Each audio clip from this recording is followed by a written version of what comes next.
Udumo kuNkulunkulu kweliphezulu nokuthula emhlabeni kubantu abathokozelwa nguye uJesu Kristu iNkosi. Simbonga kakhulu kuNkulunkulu ngakho konke asenzele khona, semdumisa, akekho njengaye, akekho futhi ofana naye. Baba uNsibande uyakubingelela. Lwaluhlu usuku lwanamhlanje siyambonga uNkulunkulu ngakho konke akasenzela khona. Ngiyacela ukuthi ngiguqe ngikhuleke silungele ukuya enkonzweni yethu yosuku.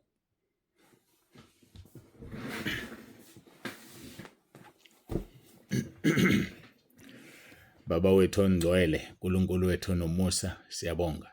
Uthando sithande ngalo siyabonga. Konke osenzele khona, udumo lonke lungolwakho lukufanele izikhathi zingakabikho namanje kuze kube phakade. uNkulunkulu womusa iba nathi kule nkonzo. Khuluma uzambule. Udumo lonke lungolwakho lukufanele uJesu Kristu iNkosi. uJesu Kristu iNkosi. uJesu Kristu iNkosi. Amen.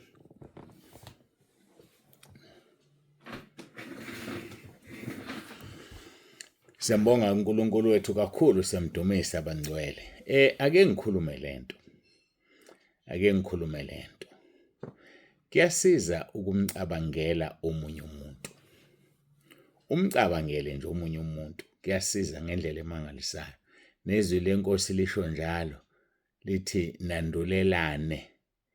Lithi masandulelane. Awuthi ngibona ukuthi ngingalithola and fast lelizwi. Nandulelane. Nandulelane, ngiyaxolisa nje ngoba kukhona engifuna ukudlula kukho la. Asandulelaneni bafowethu ekwenzeni izinto. Ungaveli uhambe phambili.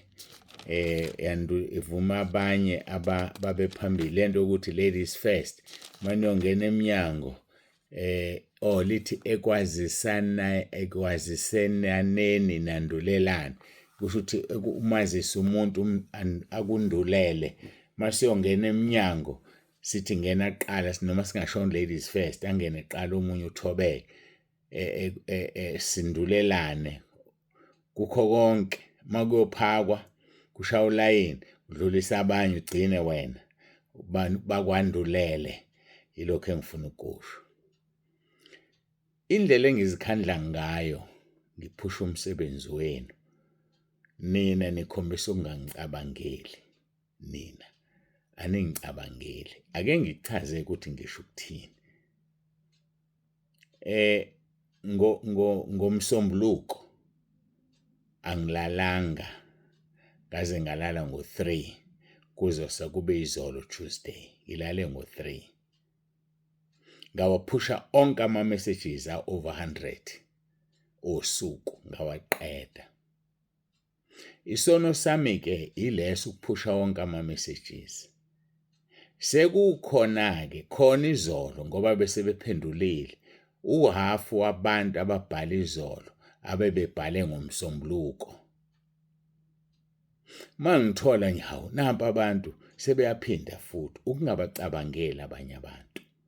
Nokungangicabangeli mina usho ukuthi ngonile ngokuthi ngisheshise ama-messages enu. Angithi usayibona lento ngonile ngoba ukube ngiwaqeda namhlanje, ngabe mabezophendula namhlanje, ngiwathole namhlanje, amanye ngoba azobe emaningi aze awele kumgqibelo. Kusho ukuthi lokho enikufunayo ukuthi kukuthathe 3 days before uthole imessage yakho. Ngoba mangizikhandla ngisebenze ningijezisela kona lokho. Obelethe ubufakazi izolo ngoba usephenduliwe uselethe obunye. Awusabuki phethe bakhona nabanye abantu. Uyazi ukuthi ukuphendula uthi uJesu Kristu iNkosi. Kunesidingo yini? Sengenzile mina ngasho ngikushilo, uyabhala wena uthi uJesu Kristu iNkosi. Sikhona isidingo salokho. Uyabona ukuthi ungandisela ama-messages angenasidingo. Asikho isidingo sokuthi usho njalo. Ngiyamxolela othi ngiyabonga. Naye kodwa khona la kungafanele abonge khona. Uma engicabangela ukuthi kwanda ama-messages. Kodwa-ke ngeke ngikuvimbe ukubonga ngoba ukubonga kuyaye kuqhamukele enhlizweni, khona abantu abangakwazi ukubonga. Kodwa umuntu avele abe nesibindi nje sokuthumela uJesu Kristu oyinkosi, abhale nje uJesu Kristu oyinkosi abesethula. Ngonileni kanti ngokwenzela lokho obukufuna? Pho wandiselana ama-messages ukungangicabangeli nokungabacabangeli abanye abantu. Nokungabacabangeli abanye abantu. So kusho ukuthi sekufanele-ke manje ukukontrola lokho ngoba abangithumeleli abantu ngingakaphenduli. Kufanele ngibe slow ekuphenduleni. Ngoba sengiphendulile sengiyibangele inkinga yokuthi sekufanele ngibhalelwe. Kade ngingabhaleliwe ngingakaphenduli. Sekhona ufanele bathi uJesu Kristu uyinkosi. Sekufanele bafakaze kade beqeda ukufakaza. Sekufanele balethe okunye kade belethe okunye ngoba ubunsondo sengiphendulile. Ukuthi wedwa noma ni 10,000 hayi awunandaba nje wena. Yazi ukuthi awunandaba nje. Ingimangazile lento. Angilalanga kuzosakube izolo. Kodwa lithe lishona izolo base bengiphendulile almost half of those people abangibhalele ngomsombuluko. Kusho ukuthi ngonile mina ngokungalali.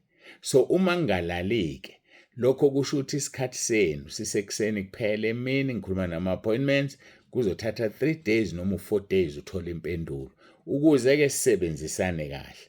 Ngoba mina mangizikhandla ngithi ngifuna uthola impendulo same day noma ngakusasa ngizibangela ukuthi uphinde ungithumelele enye imessage ngoba ngeke ukwazi ukulinda.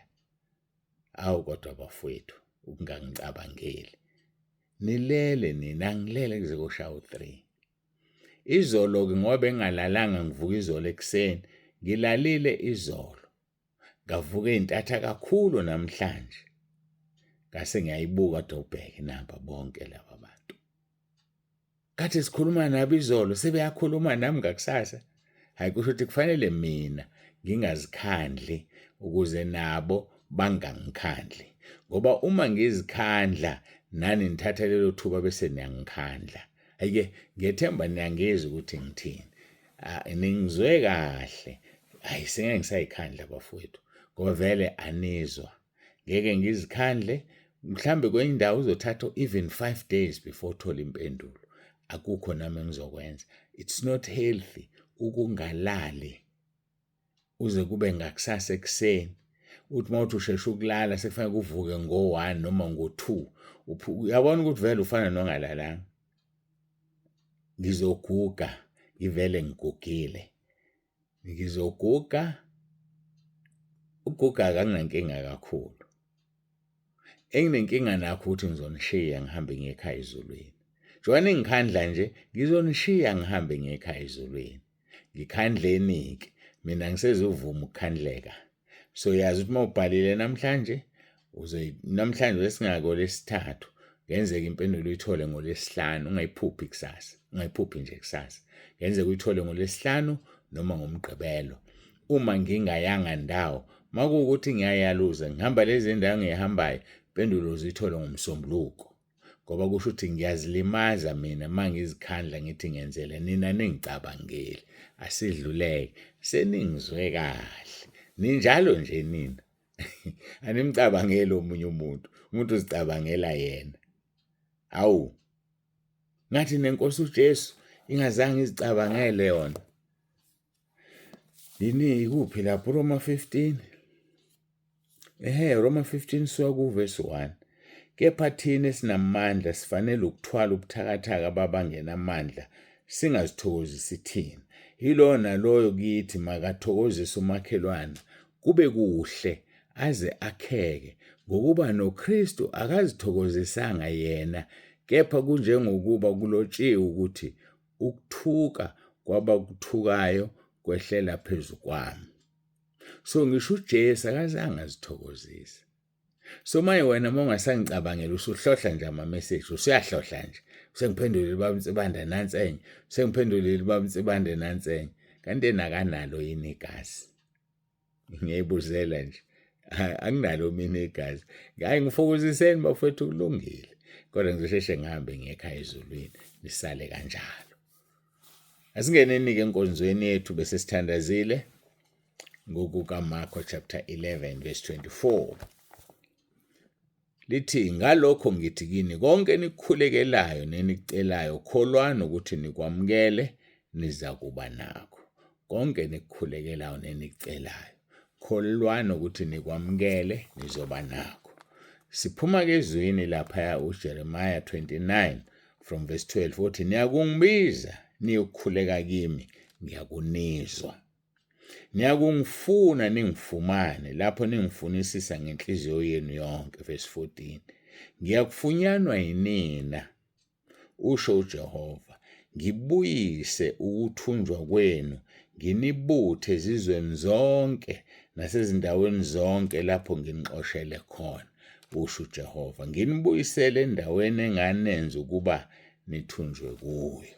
Sikhulumile ke kabanzi izolo sengifuna ukumuva ke ngiye lapha ku 1 John salithinta leli verse sengifisa ukuthi engathi singaphetha ngalo ngoba ngicabanga ukuthi inkonzo yokugcina le esikhuluma khona ngokukhuleka nokukholwa. 1 John chapter 5 verse 14 ilesi sibindi esinaso kuye sokuthi uma sicela utho ngokwentando yakhe uyasizwa. Uma nje sicela utho ngokwentando yakhe kwenzeka kanjani kube intando yakhe? Kwenzeka ngoba uyena osebenza kithi nokuthanda nokwenza njengokwentando yakhe. Usebenza kithi asenze sithande, asenze senze intando yakhe. Silithole lelozwi kwabaseFilipi. BaseFilipi lelo uchapter ngizokutshela uchapter 2 uverse 13 ngokuba nguNkulunkulu osebenza kini nokuthanda nokwenza njengokwentando yakhe. So lokho kwenza ukuthi ke masicela sicele ngokwentando yakhe ngoba kufana nokuthi asicela thina uyena osebenza kithi. Khumbula kwabaseRoma 8 lithi izwi lenkosi umoya ongcwele uyasibubulela. AbaseRoma 8 ngicabanga ukuthi 26 umoya ongcwele uyasibubulela. Nakho ngasafiki kwabaseRoma 8 useduze namaRoma 10 verse 26 Roma 8 ngokunjalo nomoya uyasisiza ebuthakathakeni bethu ukuba sikwazi esingakucela ngokufaneleyo kodwa umoya uqobo usikhulumela ngokububula okungena kuphinyisela. Ezwa umoya uyasikhulumela. Ingakho ke uchapter 5 ka1 John ethi ilesi sibindi esinaso kuye uma sicela utho ngokwentando yakhe uyasizwa. Ngoba kahle hle akucela thina kucela umoya ongcwele okuthina. Unaye yini umoya ongcwele wena? Unaye yini umoya ongcwele? Mawunaye kumnandi ngendlela emangalisayo ukuphila. Ngoba noma ungena ebuhlungweni ungena ezinkingeni umoya ongcwele uyakufihla. Umoya ongcwele uyasibubulela. Umoya ongcwele uyasikhulekela. Umoya ongcwele uyasicelela bese singahlukumezeki nanoma ngabe bekufika into ehlukumezayo. Yileso ke isibindi esinaso kuye sokuthi masicela utho ngokwentando yakhe uyasizwa. Uma sazi ukuthi uyasizwa noma sicelana siyazi ukuthi sinakho esikucelileyo esicele kuye. Unaso isibindi wena? Abanjani abangenasibindi? Abangenasibindi abesabayo. Abantu abanezono ezingavunyiwe. Abantu abazazi ukuthi baxabene noNkulunkulu. Mawubuka u1 John chapter 4 verse 18 uthi akukho ukwesaba othandweni. So awunaso nje isibindi ngoba uyesaba ngoba opposite esibindi ukwesaba. Akukho ukwesaba othandweni. Kepha uthando olupheleleyo luyaxosha ukwesaba. Khumbula uNkulunkulu uluthando kuverse 16 wakho u1 John chapter 4. uNkulunkulu wethu uluthando. So ke uma eluthando uthando lwakhe luyapheleliswa kithi. Lupheleliswa bese siba nesibindi ngosuku lokwahlulela ngokuba njengalokho enjalo yena sinjalo nathi. So siba nesibindi ngosuku lokwahlulela. Asesabe ngoba vele besiphila ngesibindi sokwazi ukuthi masicela utho kuye uyasizwa. Masazi ukuthi uyasizwa siyazi usesinayo leyo nto. Ngoba sicele ngokwentando yakhe. Bayacela abantu bayinkantela nje ababuza intando kaNkulunkulu. Abesengabaphenduli. Ngeshwa abaphendula uSathane abanika ifake aphaphamele ethu umuntu bangakanani abazalwana bawa bewiswa amadoda angakholwa bethi besizokushada. Uthi usungenile kulomshado usiyayisolta washadelana wathi awunawo umoya wokuhlukanisa. Thanda umshado, uqhuba umshado kunoNkulunkulu. Ngalokho ke uthando luphelelisiwe kithi ukuze sibe nesibindi ngosuku lokwahlulela. Uthando malipheleliswe, uNkulunkulu makapheleliswe kuwe ngoba uNkulunkulu luthando. Athi verse 18 akukho ukwesaba othandweni, kepha uthando olupheleleyo luxosha ukwesaba. Ngokuba ukwesaba kunesijeziso nowesabayo akaphelele othandweni. Musukuba umzalwane osabayo, usaba ukufa, usaba ukuma phambi kwabantu batshele ngoJesu. Uyasaba nje wena. Uthando alukho kumuntu osabayo. Kodwa sinesibindi ngoba uthando luphelelisiwe kithi. Siyazi ukuthi esikucelile ngokwentando yakhe usesinakho sesikwamukelile. Uma umuntu ebona umzalwane wakhe ona ngesono esingesiso sokufa, makacele uyakumnika ukuphila ekunika laba abenza isono esingesiso sokufa. So ngoba thina sesiphiwe amandla okukhuleka sicele sinikwe, bacelele abantu abenza izono ongezona ezokufa. Bacelele kuNkulunkulu, banxusele. Kunesibusiso lokho. Sakhuluma kaningi ngoJob chapter 42 verse 10. La ethi uNkulunkulu wazibuyisa zonke izinto zikaJob. Lapho ekukhulekela abangani bakhe. Banxusele abanye abantu. Bakhulekela ungabi nomona. Khulekela omakhelwane bakho. Khulekela izihlobo zakho. Khulekela izingane zakho. Khulekela abazali bakho. Kakhulu nikhulekela abasezikhundleni, amakhosi, uhulumeni, amakhansela, induna. Bakhulekeleni bafowethu bayasidinga. Ngoba izwe lonakele nje licorrupt linje loniwa yithina abantu ukona ukuthi sikudlulisele kubona. Athi ufuna ukukubopha iphoyisa lomgwaqo ukhipha ibribe wena bese lenze njani usulilingile alinamali liye kukubopha lithatha imali. Kusasa mase likufuna imali usiyatatazela kanti wena olijwayezile walinika imali. What goes around comes around. So asiphileni impilo engcwele. Simelane necorruption at all angles. Corruption nje singayivumi kunoma yiluphi uhlangothi. Corruption melana nayo. Makufanele uthole ithikithi, thola ithikithi. Musugwaza. Ngoba ukugwaza kuyisono. Bonke labantu ama-traffic cop noma ubani osugwaze khona noma yilapha ya enkantolo ujampa ulayini uyagwaza uyesihogweni. Yekani ukugwaza. Ngoba ucompromiser wenza kucompromiseke izinqumo zalomuntu ozithathayo. Wena usezothatha isinqumo esithe uxega kuwe ngoba usumnika imali. Akasathembekile, honesty yakhe si compromised. Ake simkhonze uNkulunkulu simthanda. Yilesi sibindi esinaso kuye sokuthi uma sicela utho ngokwentando yakhe uyasizwa. Uma sazi ukuthi uyasizwa noma sicelane, yes, noma sicelane siyazi ukuthi sinakhe esicelileyo esicele kuye. Kodwa abantu abanokwesaba, ukwesaba kunesijeziso. Owesabayo akaphelele othandweni. Asipheleleni ke bafowethu othandweni. Simthanda uNkulunkulu. Ngikholwa ukuthi siyayigoqa inkonzo yethu yanamhlanje nazo zonke izinkonzo ebesithi ukukhuleka nokukholwa. Kodwa ke kuseyimi ngisho njalo. uNkulunkulu esihola kusasa ethi asibuyele sizobuyela. Ngakho ngame amagama, I stand to be corrected. I stand to be corrected by the Almighty God and His Son, our Lord Jesus Christ, and the Holy Spirit.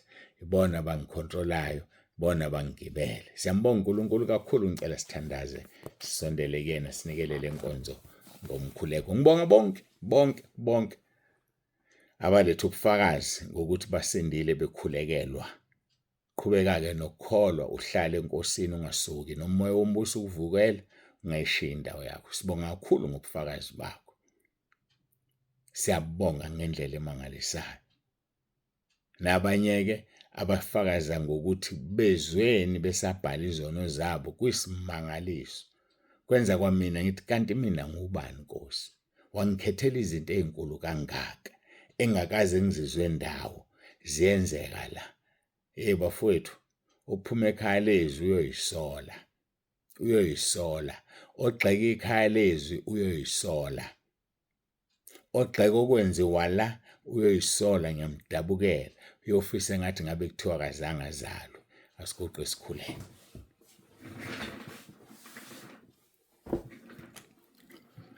Babongcwele, babolungileyo, uNkulunkulu wethu nomusa, siyayithoba phambi kobuso bakho. Sibonga ivangeli osiphe lona, sibonga inkonzo osiphe yona, sibonga zonke izinto ezinhle osinikeze zona. uNkulunkulu ezulwini, uNkulunkulu emhlabeni, uNkulunkulu ezinzulwini zonke, konke uNkulunkulu wethu kwenzile, siyabonga. Qhubeka-ke Nkosi, usifihle edwaleni elinguwe. Qhubeka uNkulunkulu, uhamba siza abantwana bakhe ekhaya lezwi nasentabeni endlu kaJehova kuyabonelelwa. Nabanye-ke abangekho kulezi inhlaka bezozwa lezi inkonzo, basize ubabusise. uNkulunkulu wami, balizwe sisizwe balenze kuze bangene ezulwini ngamasango. Nalabo Nkosi abakhuluma ukuthanda kwabo, baxolele Nkosi abakwazi abakwenzayo. Ngiyacela nje ubathethelele uNkulunkulu wami, ubambulele imfihlakalo oyambulile kuthini entabeni indlu kaJehova kuyabonelelwa, wayambula kuthini ekhaya lezwi. Siyabonga Nkosi, siyabonga. Singayaphi masisuka kuwena ngoba bonke amazwi okuphila kuwe. Dumo lonke lungolwakho lukufanele. uJesu Kristu inkosi. uJesu Kristu inkosi. uJesu Kristu inkosi. Amen. Ayike sesifikile emaphethelweni enkonzo bangcwele, siyambonga uNkulunkulu kakhulu. Babunsi bantu siyavalelisa. Khumbule ngusho ekuqaleni. Iba nonembeza mawuthumela imeseji, ube aware kade uyithumela izolo. Usiyaphinda futhi wena namhlanje. Kusasa futhi uwe. Hawu. Phela babunsi bantu wena unonke nje usuyamthatha wena usumenzo wakho. Ayike asidlule lapho. Ngiyanithemba uNkulunkulu uzonisiza nifundise ukuthi sizosebenza kanjani kusukela la. uJesu Kristu inkosi.